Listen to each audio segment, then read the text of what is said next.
After a long, exhausting day at the hospital, all I wanted was a little peace. My back ached, my feet were sore. I hadn't eaten since morning. I was just hoping for a warm meal. Maybe a hug from my husband. Maybe a quiet moment to sit and breathe. I parked my car in the driveway and stared at the porch light. Home. It used to feel like the safest place in the world in Willow Creek Estates. Lately, though, it felt colder, like the HOA rules had sucked the soul out of it, and I couldn't name it. The perfectly mowed lawns, the identical beige mailboxes painted exactly to code, the signs everywhere screaming, "No visible trash cans after 7 p.m., and flags only on approved holidays." I sighed, grabbed my bag, and walked up the steps. The house was quiet, too quiet. I didn't hear the usual sound of the TV or Eric tapping away at his laptop. No scent of dinner in the air, just silence and that faint lavender air freshener Karen always pushed as community standard compliant. I pushed open the door and stepped inside. The hallway was dim, the living room empty. I dropped my bag by the door and called out softly, "Eric, Karen." No answer. I walked slowly toward the kitchen, hoping maybe someone had left food out. Nothing. My stomach tightened. It was strange. Both of them were usually home by now. Karen had been helping Eric with HOA paperwork every night lately. I headed toward the back of the house. That's when I heard it. A sound. Muffled, faint, but not random. It was soft at first, a breath, a rustle. Then it grew louder, rhythmic, low moaning. I froze. I wasn't sure what I was hearing at first. My heart started pounding. The sound was coming from the bedroom. Our bedroom? No, it couldn't be.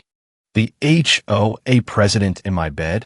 I stepped closer, moving as quietly as I could, like I was afraid to trigger the neighborhood watch app. Each step made my pulse pound louder in my ears. The door was cracked open just a little. My hand trembled as I reached for it. Please let be the TV, a dumb movie, something, anything.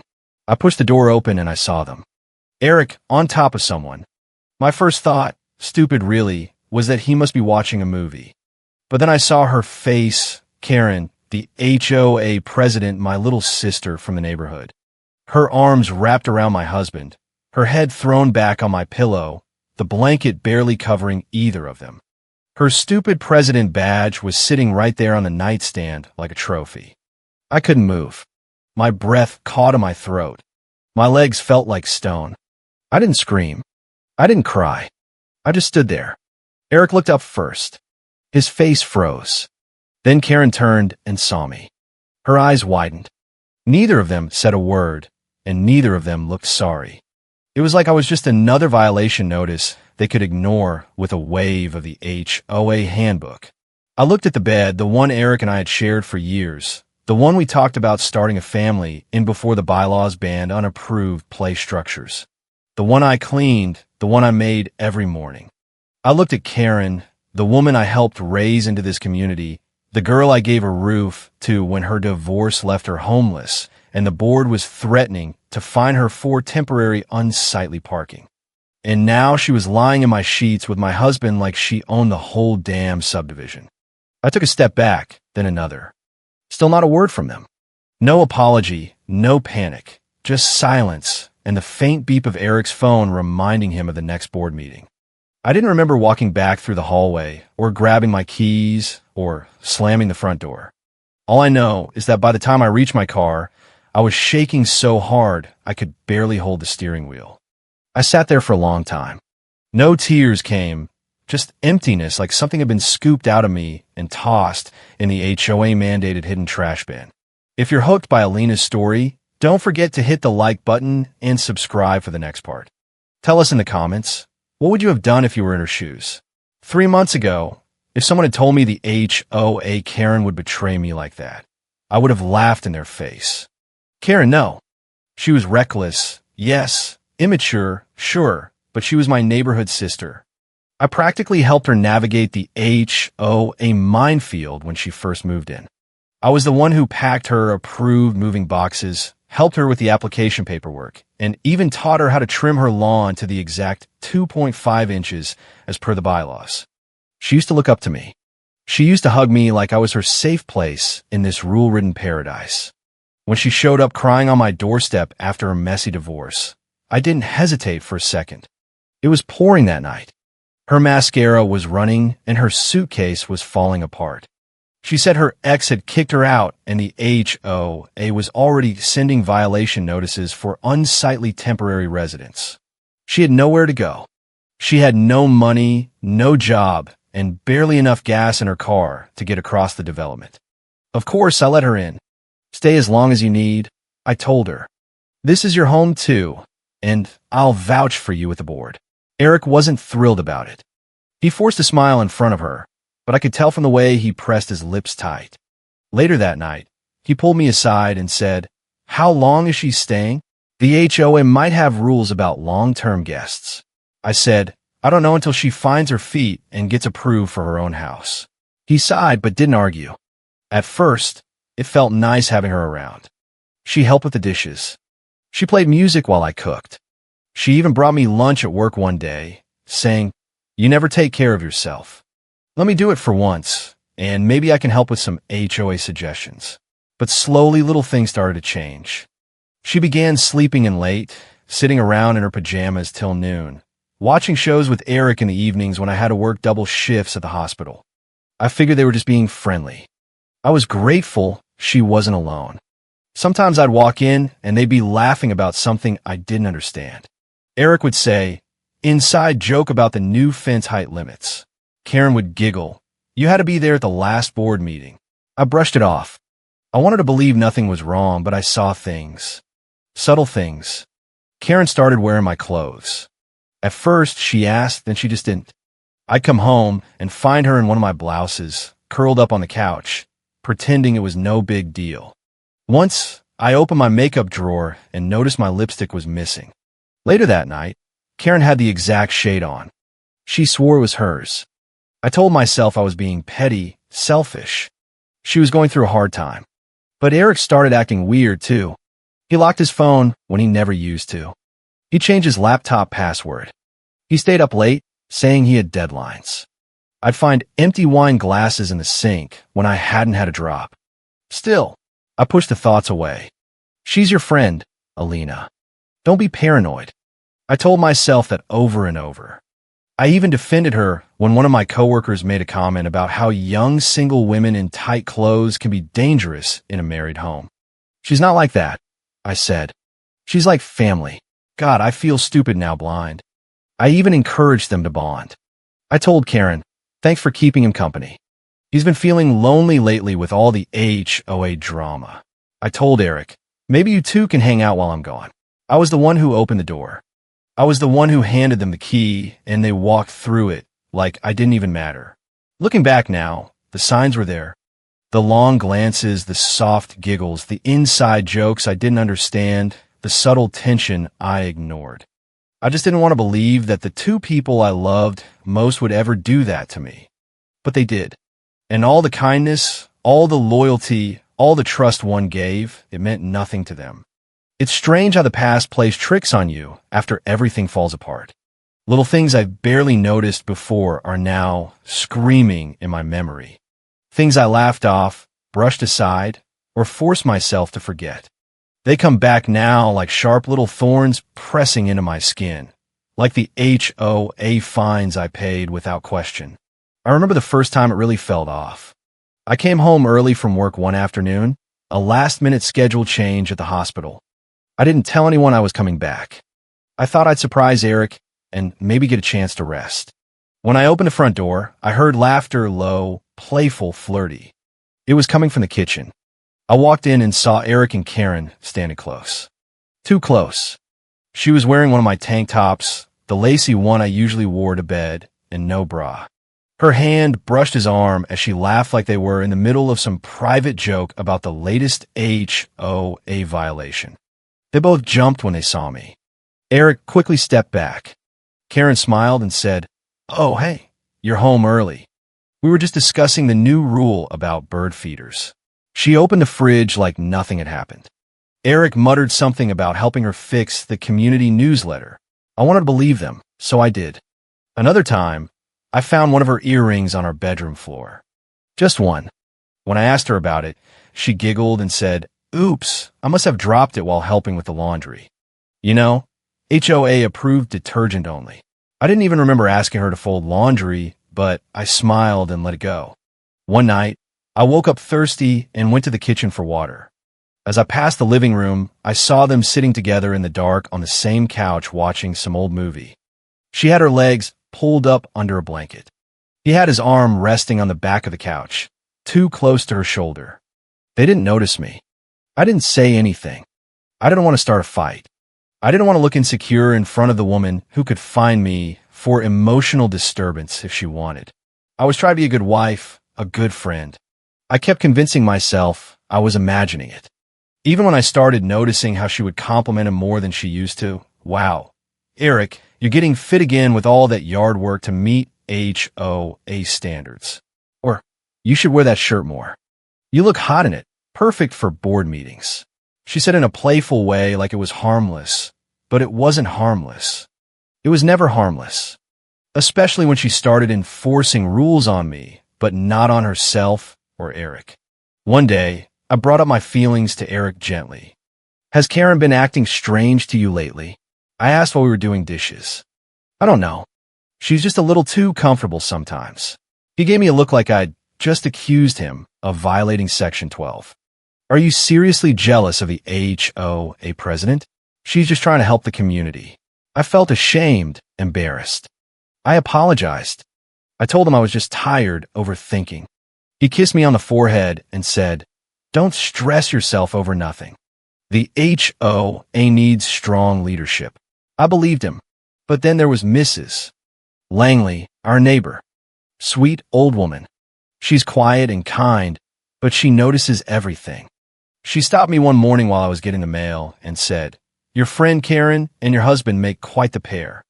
I always see them out walking together lately, discussing HOA business.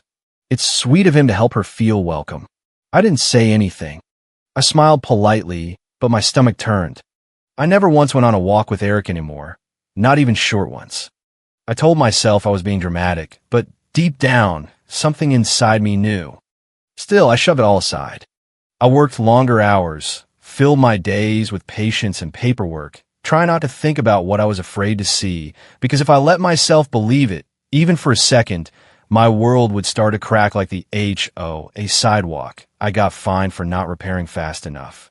And now that it is cracked, shattered, actually I look back and wonder, why didn't I trust my instincts? Why did I let them fool me? The truth is, I didn't want to believe the people I loved most were capable of destroying me. But they were, and they did. I didn't go home that night. After seeing them, after standing in that doorway, frozen while my husband and the HOA president ruined everything we had, I couldn't walk back into that house like nothing happened. I drove around for hours.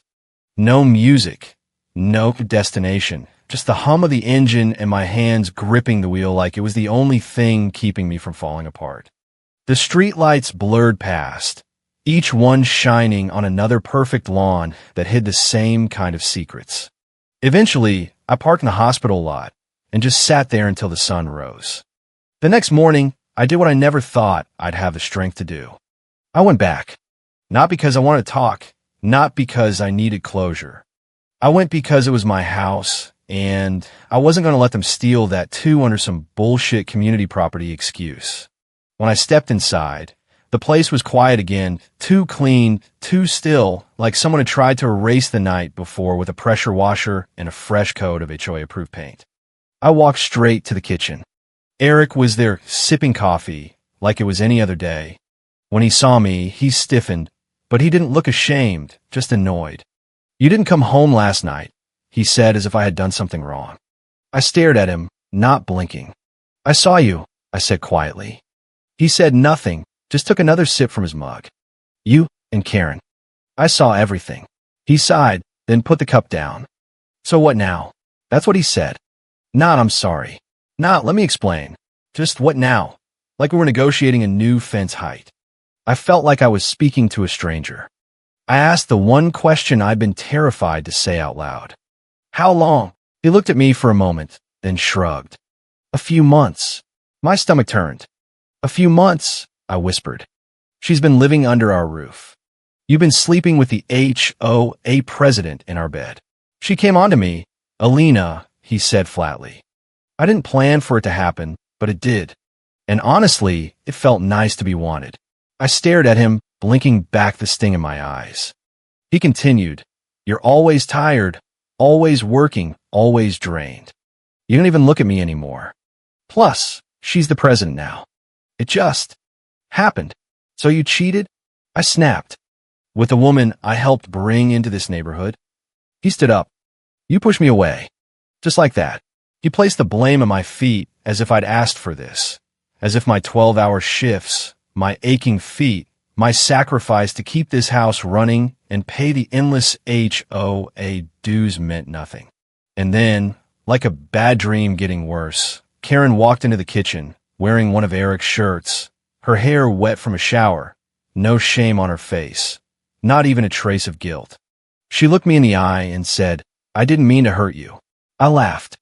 I actually laughed, the sound sharp and bitter. You didn't mean to hurt me, I said. You've been living in my home, eating my food, sleeping in my bed with my husband. And now you're going to act like this just happened. I was lonely, she said. You wouldn't understand. The board is stressful. No, Karen, I said. I do understand. I've been lonely too, but I didn't destroy anyone to fix it. I turned to Eric. You want her? Fine. Have her. He looked surprised. Maybe he thought I'd beg. Maybe he thought I'd fight for him. But I didn't. I was done fighting for people who treated me like I didn't matter. This is my house, I said, my voice shaking. But I'm not going to stay here. Not tonight. I grabbed a bag, packed what I needed, and walked out. They didn't stop me. They didn't chase me. They just let me go. And in that moment, I realized something painful but true. They didn't love me. Not really. Because if they did, they wouldn't have watched me walk away like I was nothing more than an expired compliance notice. I spent the first few nights in a cheap motel just outside town. The kind with flickering hallway lights and vending machines that ate your coins. I didn't care. I just needed to be somewhere that didn't smell like betrayal and lavender air freshener. The bed was hard. The sheets were rough. The silence was deafening, but I stayed. I lay there every night, staring at the ceiling, playing everything over and over again in my head. Karen's face, Eric's shrug, their complete lack of remorse, like I was just a detail they forgot to erase with a new bylaw. I didn't cry much, not because I wasn't hurt. I was shattered. But the pain was too big for tears. It sat in my chest like a rock, heavy and silent. On the third day, my coworker Maya called. You haven't shown up to work, she said softly. Everyone's worried. I told her I was fine. She didn't believe me. You don't sound fine, Alina, she said. But I'm coming by with some food. Don't argue. That evening, she knocked on my door with a bag of takeout and a hug that nearly broke me. She didn't push. She didn't ask questions. She just sat with me.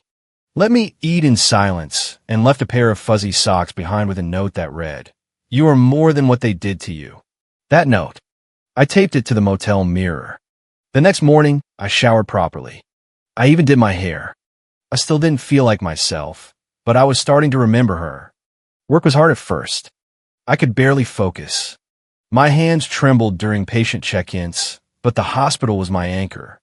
Helping others reminded me that I still had value, that I wasn't just a woman someone cheated on under the HOA president's watch. I started writing in a journal every night. Just messy thoughts and angry words at first, then pieces of myself I wanted to keep, dreams I put on hold, goals I forgot I had, even little affirmations like, You are not broken. You are beginning again. One afternoon after my shift, I got a surprise visit from Mrs.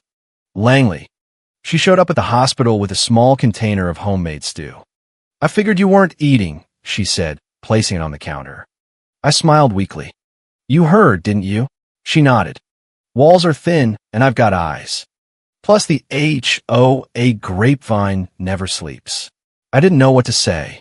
She looked at me for a long moment and said, They think they've won something, but darling, what they've done is chain themselves together in a prison made of lies and violation notices. Let them sit in it. I don't know why, but that sentence stayed with me. The next day, I checked my bank account. I froze. Thousands of dollars were missing from our joint savings. I scrolled through the transactions. Jewelry stores, boutique purchases, restaurant bills, none of them mine. Eric had been spending our money. My money. I dug deeper and found more. Transfers, cash withdrawals, and then something worse. A brand new credit card opened under my name, maxed out. I stared at the screen in disbelief. Karen's signature was on one of the scan forms. She used my name, my social security number. They hadn't just cheated on me. They were stealing from me, ripping apart everything I worked for while hiding behind HOA special assessments. That night, I didn't cry. I opened a new bank account, changed my passwords, froze my credit. Then I sat down with my journal and wrote one line over and over again. They don't get to ruin me. Because now I was done being heartbroken. I was done feeling small. They thought I would disappear quietly. But they didn't know me at all. I wasn't just angry anymore. I was focused. Something shifted in me the moment I realized this wasn't just betrayal. It was theft. It was manipulation. It was fraud. They had lied to my face, but worse. They had reached into my life and taken everything they could grab. My home, my trust, my money, even my name. And I wasn't going to let them walk away without consequences. I started by getting a lawyer, a real one, not the free consultation kind. I used money from a small emergency fund I had stashed away, money they didn't know about. He listened carefully as I laid everything out. The cheating, the financial abuse, the fake credit account in my name, the way Karen had used her position to push special neighborhood fees that somehow ended up in her pocket. He didn't blink. He nodded and said, "We'll build a case and we'll make sure they feel it. HOA presidents aren't above the law, no matter how many silly signs they post." For the first time in weeks, I felt like I had power again. At the same time, I kept going to work. I didn't want to give Eric or Karen the satisfaction of thinking I'd fallen apart. I was exhausted, sure, but every patient I helped reminded me who I really was. Strong, steady, and good. And I needed that reminder because outside the hospital, I was gathering everything. I printed bank statements. I gathered receipts and records of every unauthorized withdrawal. I saved screenshots of texts and emails. Karen had actually used my email address to register a side business called Community Harmony Consulting.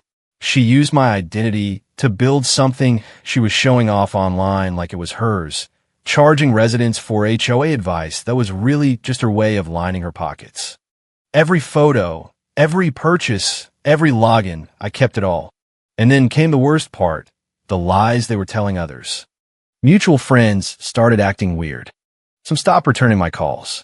One even asked, "Are you okay? I heard you pushed Eric away and accused Karen out of jealousy." Jealousy? That hit like a slap. Karen had been telling people I was cold to Eric, that I was never home and too obsessed with work, that I wasn't taking care of him, so he found comfort elsewhere. She made it sound like I gave her permission. The lies didn't stop there. She told our neighbor Lisa that I offered to co-sign a card for her new business. She's just mad it's going well. Karen said they were rewriting the story, making me the villain in my own life. But I didn't respond. I didn't argue. I let them talk because I was building something stronger than words. And when it was ready, I was going to let the truth speak for itself. But even in the middle of my quiet war, I started healing. I spent more time with Maya. We watched silly movies, ate ice cream out of the container, and laughed about things that had nothing to do with betrayal. I joined a volunteer program on weekends, just a few hours helping at a women's shelter. The first time I sat across from a woman who had lost everything to a toxic partner, I saw myself in her eyes. She said, "I didn't know where to start." And I said, "Start with your name. You still own that." It helped me too. I was finding pieces of myself again, hidden under all the hurt. I stopped missing Eric, stopped wondering how Karen could do it. The truth was, they didn't care about me. Not in the way I cared about them. And once I accepted that, something inside me went still. Not empty, not angry, clear. And when my lawyer called and said, "We're ready," I didn't flinch. He asked if I wanted to serve them quietly. "No," I said. I want them both there face to face. Are you sure? He asked. I nodded. Yes. I want them to see what they turned me into. Because the woman they betrayed, she was gone. The one coming to the table now, she was a storm. The courtroom was colder than I expected. Or maybe it was just me. Frozen on the outside, burning on the inside. Eric sat at the defendant's table in a stiff gray suit, pretending to look confused. Karen, 2 rows behind him, wore a smirk like she thought this was some kind of misunderstanding about a missed fine payment. But when the judge entered and called my name, all their expressions started to crack. I stood up tall. My name is Alina Moore, I said, voice clear and strong. And I'm here because 2 people I trusted most used my name, my finances, and my identity to fund their affair and their dreams while leaving me with nothing. Every head turned. Even Eric's attorney looked uncomfortable. Over the past few months, my lawyer and I had built a mountain of evidence. Karen used my credit score to open multiple accounts. She forged my signature. She even applied for a business loan in my name, and the approval was granted based on my employment history and my salary records. And Eric, he knew the whole time. In fact, he gave her access to our joint bank account and helped her make purchases that were traced back to my work login, my badge, my devices. It was a full-scale financial betrayal wrapped in HOA community service. When the judge asked if I had anything to say before closing, I took a breath and turned toward them both. I came home one night tired, heart full of trust, and I found my husband in bed with the HOA president. That was the night my life shattered. Eric flinched. Karen rolled her eyes until I looked her dead in the face. You didn't just cheat. You stole. You made me feel invisible in my own life. But I want you both to know I'm not the woman you broke. I'm the woman who rebuilt herself. And now I'm the one holding the receipts. The courtroom was dead silent. The judge ruled in my favor on every count. Identity theft, credit fraud, emotional damages, and the unauthorized use of marital funds. Eric was ordered to pay back over $200,000 in damages. His name was added to a national fraud watch list. And Karen, well, her little community harmony consulting business was now property of the court pending restitution. But that wasn't all. With the ruling in hand, I went public, not out of spite, but to reclaim my truth. I shared my story with a women's advocacy group and posted an open letter online titled, When Your Husband and the HOA Karen Betray You and You Take Back Every Dime. It went viral. Thousands of women messaged me thanking me for speaking out. Some had similar stories. Some just wanted to know how I found the strength to fight back. I told them the truth. Strength didn't come from revenge. It came from refusing to stay broken. But I won't lie. Watching Eric sell his precious car to cover the payments and Karen's little consulting side hustle being shut down, that felt satisfying. Especially when the HOA board had to hold an emergency meeting to remove her as president after the news hit the neighborhood Facebook group. The same group that once praised her strong leadership. Oh, the irony. Maya helped me move into a new place. Nothing fancy, just peaceful. The kind of place where I could sit by the window with tea and not be afraid to breathe without checking if my curtains were HOA approved. I started journaling again, volunteering more, even laughed on a date with someone who knew nothing about my past. Just me. No baggage, no lies. And every time I looked in the mirror now, I didn't see the woman who walked in on a nightmare. I saw a survivor, a woman who'd been betrayed by blood and bond and still stood tall. I saw someone who didn't just take back what was hers. She took back herself forever. But let's rewind a bit, because the real comedy gold happened in the months leading up to court. After I moved out, Karen didn't waste time. She started enforcing every petty rule on my old house like it was personal. First, it was a $50 fine for my garden hose being visible for 10 minutes past the 7 p.m. curfew.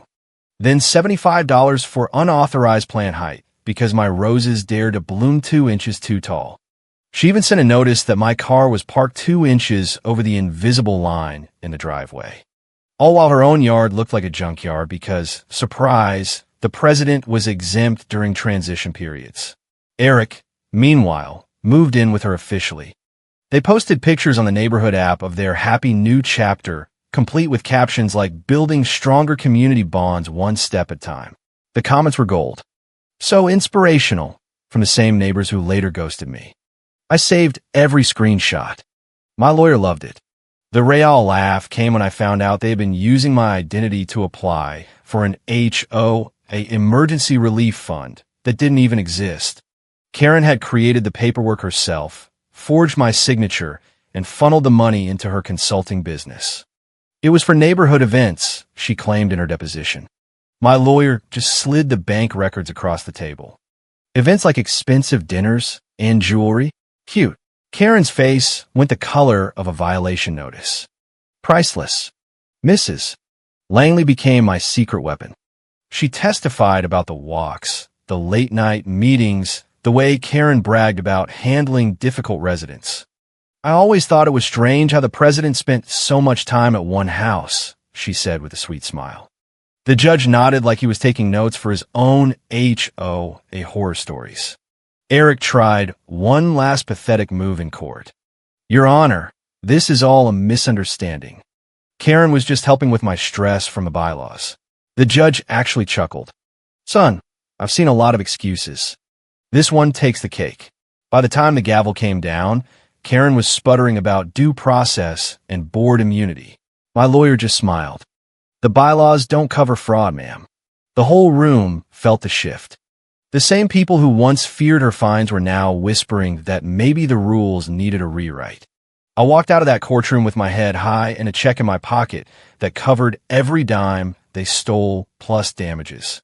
The HOA board sent me a formal apology letter 2 weeks later. It was typed on their official stationery and signed by the new president. "We regret any inconvenience caused by previous leadership." Inconvenience? That's rich.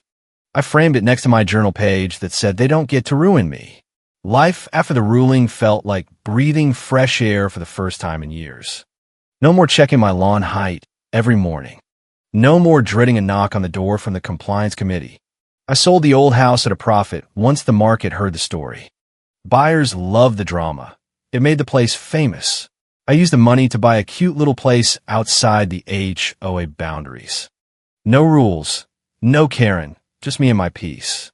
Eric tried one last text months later. "Can we talk? This has gone too far." I screenshot it and sent it to my lawyer with a note, "Add it to the file." He never texted again. Karen, on the other hand, disappeared from the neighborhood app completely. Last I heard, she was consulting in another subdivision 3 towns over. I hope they have stricter rules on presidents sleeping with residents' husbands. The viral post I made kept growing. Women from all over the country started sharing their own HOA Karen horror stories. One lady in Texas got fined for her Christmas lights being up too long. Another in Florida lost her porch swing because it was non-compliant color. My story became the rallying cry. A local news station even did a segment, "When HOA Power Goes Wrong." I sat for the interview in my new living room, no beige mailbox in sight, and told them straight, I didn't fight for revenge. I fought because nobody should have to lose their home, their money, and their dignity to a woman with a badge and a grudge. Maya and I still laugh about it over wine. "Remember when you thought you were paranoid?" she says. "Turns out you were just early." Mrs. Langley drops by with stew every month. "Told you they'd chain themselves together," she always says with a wink. I started dating again. Nothing serious yet, but the guy I'm seeing now doesn't even know what an HOA is. He thinks it's a band. I let him keep thinking that. Every morning now, I wake up without that knot in my stomach. I make my bed because I want to, not because some rule says I have to. I plant whatever flowers I like. No fines. No glares. Just life. If there's one thing I learned through all this, it's that some people hide behind power and rules because they have nothing real inside. Karen thought her badge made her untouchable. Eric thought his shrug would make it all go away. They were wrong. The real power isn't in bylaws or badges. It's in refusing to stay silent when someone tries to steal your life. So if you're watching this and you're in your own HOA nightmare, remember my story. Keep the receipts. Build your case. And when the time comes, let them see the woman they try to break. Because trust me, the view from the other side is beautiful. No beige required. And hey, if this story hit you right in the feels, smash that like button, subscribe for more real-life drama where the little guy wins, and drop a comment. What's the most ridiculous HOA rule you've ever dealt with? Let's laugh about them together. Until next time, stay strong out there. The Karens of the world are watching. But now we know how to watch back.